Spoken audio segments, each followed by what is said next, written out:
Hey guys, Nathan Morissette with Coldwell Banker, and this is step 3 in the home buying process, which is writing an offer. Writing an offer is an exciting time. You finally found that house that you're excited about, and it's time to put that commitment on paper.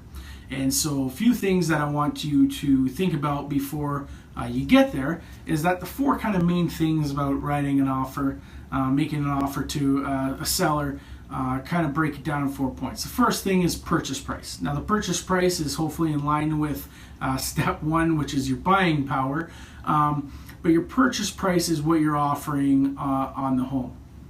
And you're going to want to develop a game plan and a strategy along with your realtor about how you want to obtain the home. Maybe you look at recent solds in the neighborhood and see what typical homes like that are selling for to give you a good indication of what that home might be worth, as it could vary from the list price. And then the second thing is the deposit. And the deposit is a show of good faith that you're going to firm up your conditions, if you have any, or move forward with the sale if it's a cash offer.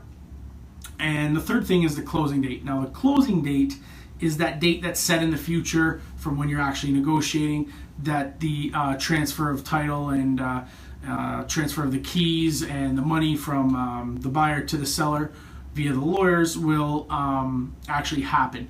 And that's typically what we're seeing is 30 to 90 days for that.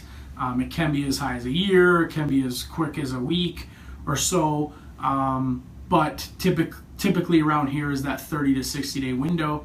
And then the last thing that you're going to want to think about are your conditions.